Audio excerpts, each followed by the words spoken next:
Hello student, इस video में हम बात करेंगे अति महत्वपूर्ण प्रश्न PGDCA first semester fundamental of multimedia है हमारा। पीजीडीसीए में है, डीसीए में ये सब्जेक्ट नहीं है। ओके, डीसीए में आ रहा है फंडामेंटल ऑफ कंप्यूटर। मैंने आपको पीजीडीसीए में एमएस एक्सेस पीसी पैकेज और फंडामेंटल ऑफ कंप्यूटर तीनों के वीडियो प्रॉपर हर यूनिट में इंपॉर्टेंट क्वेश्चन बताया है। ओके, तो आप वहां से भी जाके मेरी प्लेलिस्ट में जाके देख सकते हो। ठीक है, तो हम इसके बाद फंडामेंटल और मल्टीमीडिया यूनिट नंबर फर्स्ट में जो इंपॉर्टेंट क्वेश्चन है, सबसे इंपॉर्टेंट क्वेश्चन उसकी बात करते हैं। पहला हमारा क्वेश्चन है, मल्टीमीडिया क्या है?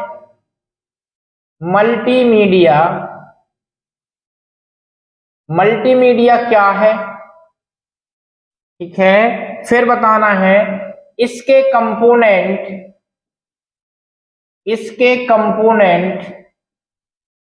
व एलिमेंट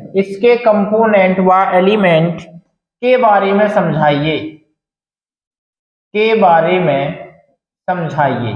ये हमारा क्या है? पहला क्वेश्चन है।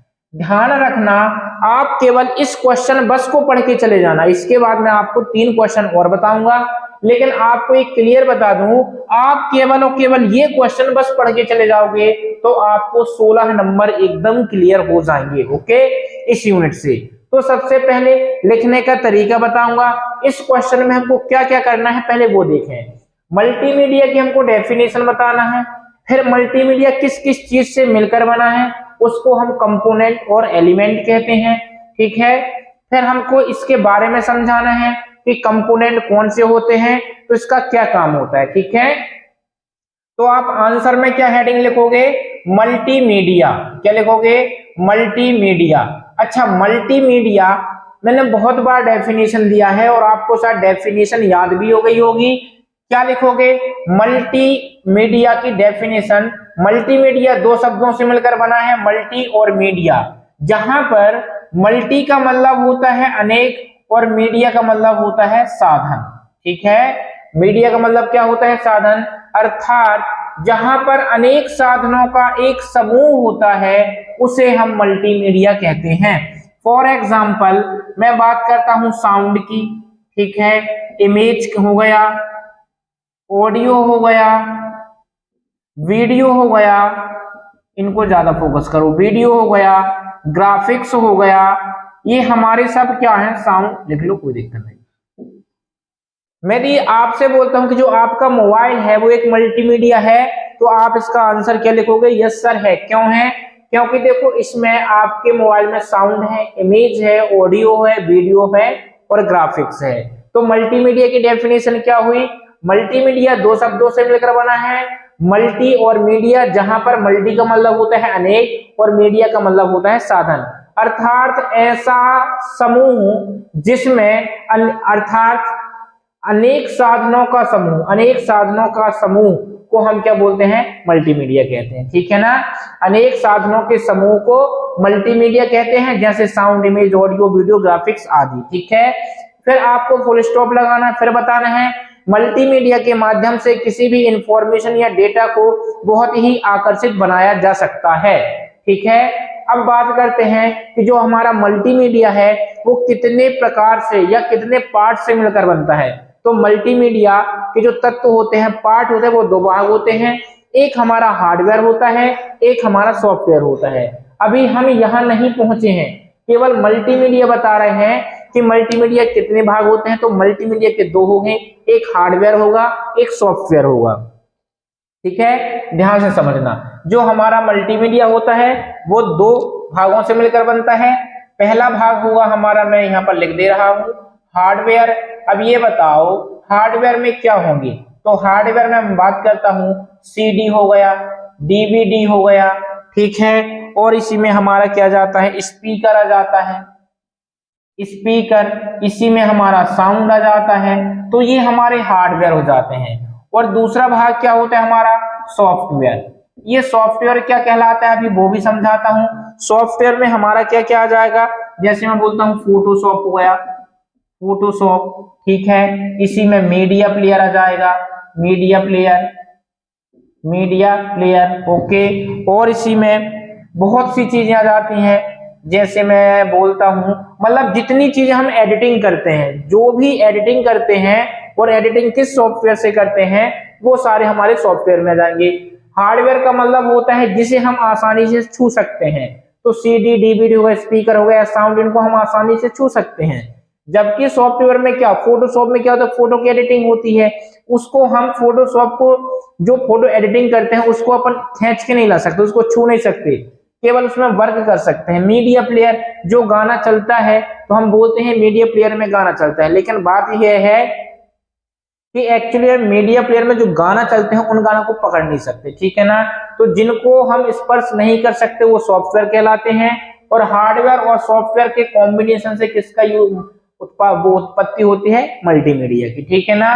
तो मल्टीमीडिया दो प्रकार से होता है, दो प्रकार से मिलकर बनता है, एक हार्डवेयर एक सॉफ्टवेयर। अब बात करते हैं कि मल्टीमीडिया में कौन कौन से कंपोनेंट और एलिमेंट होता है। एक मिनट रुको।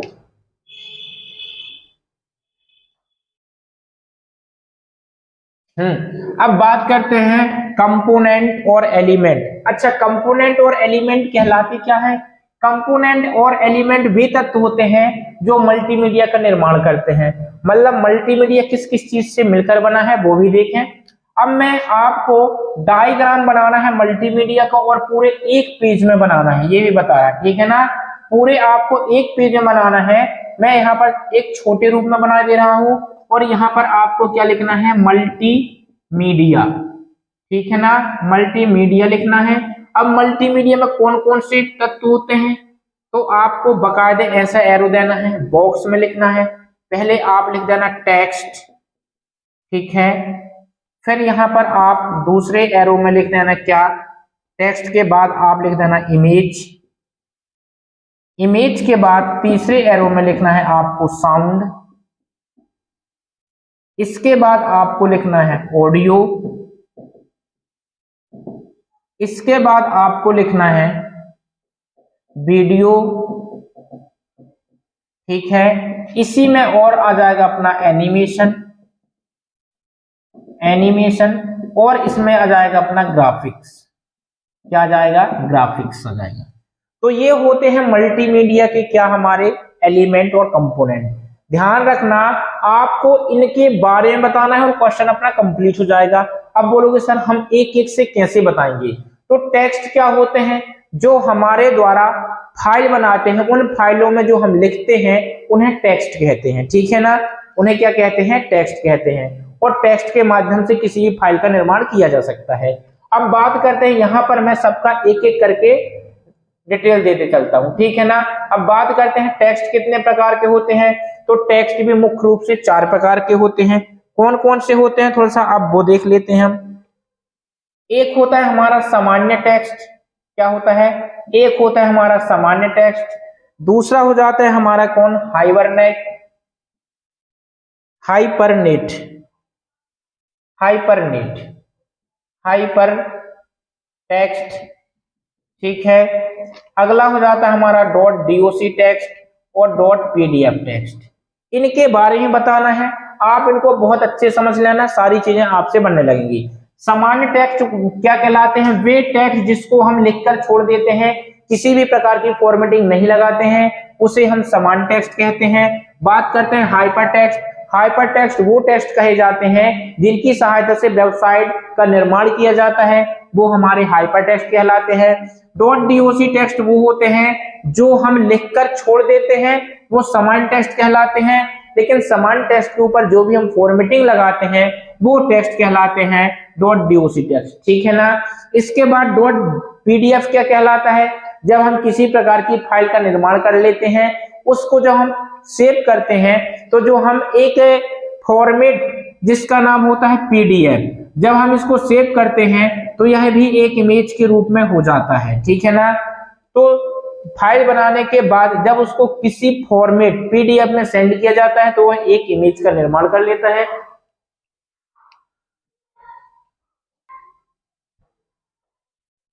वो हमारा कहलाता है पीडीएफ टेक्स्ट, ठीक है ना। तो टेक्स्ट के बारे में आप क्लियर कर लिए। इसके बाद आता है इमेज। इमेज में क्या लिखोगे, मल्टीमीडिया में इमेज का बहुत ही अधिक महत्व होता है, क्योंकि इमेज की सहायता से हम किसी भी इमेज को देखकर उसके बारे में बहुत ही सारी चीजें लिख सकते हैं। अब बोलोगे सर कैसे? आप कोई इमेज, एक गुस्से भरी इमेज को देखोगे तो आप लिख सकते हो कि यह जो इमेज दिखाई दे रही है यह बहुत ही गुस्सा है, इसमें क्या हो सकता है। मतलब मल्टीमीडिया में एक इमेज ही, हम कोई वीडियो बनाते हैं, ठीक है ना, उसमें भी इमेज का बहुत महत्वपूर्ण रोल होता है। और जो हमारी इमेज होती है वो दो प्रकार की होती है, एक होती है बिटमैप इमेज और एक होती है हमारी वेक्टर इमेज, ठीक है ना। अब बिटमैप इमेज वो इमेज होती है जो पिक्सल से मिलकर बनती है। क्या? बिटमैप इमेज वो इमेज होती है जो पिक्सल से मिलकर बनती है, और वेक्टर इमेज वो इमेज होती है जो पिक्सल से मिलकर नहीं बनती है, वो लाइन से मिलकर बनती है। अब बोलोगे सर पिक्सल क्या कहलाता है?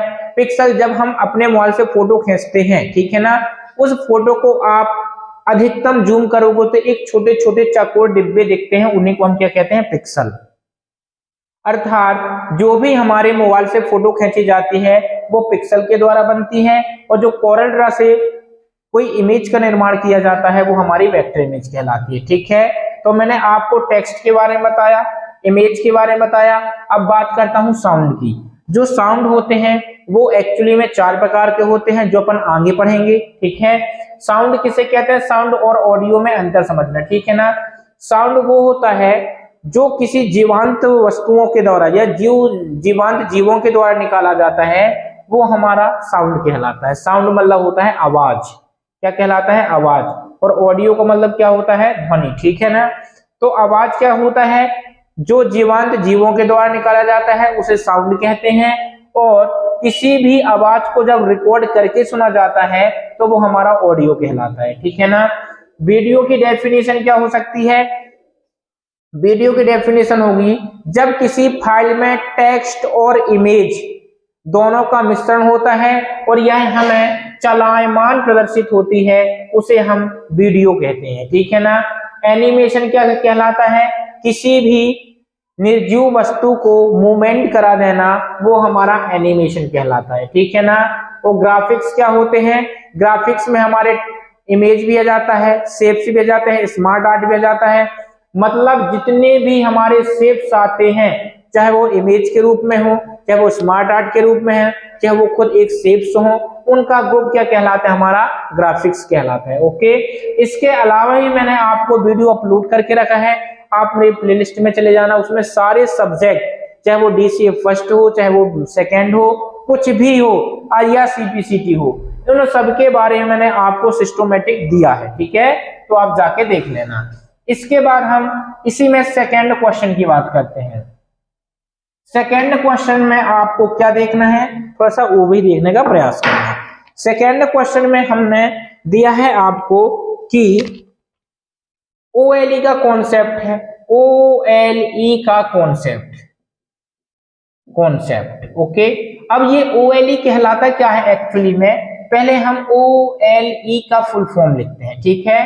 O का मतलब होता है ऑब्जेक्ट, L का मतलब होता है linking, object linking and embedding, हाँ एम्बेडिंग ये होता है इसका क्या? Full form. अब इसका मतलब क्या होता है थोड़ा सा समझने का प्रयास करना। यहां से मैं देखो किसी भी वर्ड की छटनी करोगे तो उसकी डेफिनेशन पढ़ने में ज्यादा अच्छा लगेगा, ठीक है ना। ऑब्जेक्ट का मतलब होता है कोई इमेज, और मैंने ये इमेज बना लिया, मान लो ये आप है, कौन है? आप है, ठीक है। लिंकिंग का मतलब होता है एक स्थान से दूसरे स्थान, या एक पेज से जब हम दूसरे पेज में जंप करते हैं तो वो लिंक के माध्यम से करते हैं, ठीक है ना। मान लो कि यह इमेज आपकी वर्ड पैड में है, किसमें है? वर्ड पैड में है, ठीक है ना। और लिंकिंग में हो गया, मैं हमने बोला कि एक इमेज को लाना है, ये मेरा विन वर्ड है, विन वर्ड का मतलब क्या होता है? MS वर्ड, ये भी एप्लीकेशन सॉफ्टवेयर है, ये भी एप्लीकेशन सॉफ्टवेयर है, ठीक है ना। एम्बेडिंग का मतलब होता है इस इमेज को यहां पर लाके रख देना। अब पहले डेफिनेशन सुनो। OLE एक प्रकार की प्रोसेस होती है जिसमें किसी भी एक एप्लीकेशन के अंदर से कोई एक ऑब्जेक्ट को दूसरे एप्लीकेशन में ले जाना लिंकिंग कहलाता है, और दूसरे एप्लीकेशन में ले जाकर रख देना क्या कहलाता है? एम्बेडिंग कहलाता है। और इस पूरी प्रोसेस को OLE का कॉन्सेप्ट कहा जाता है।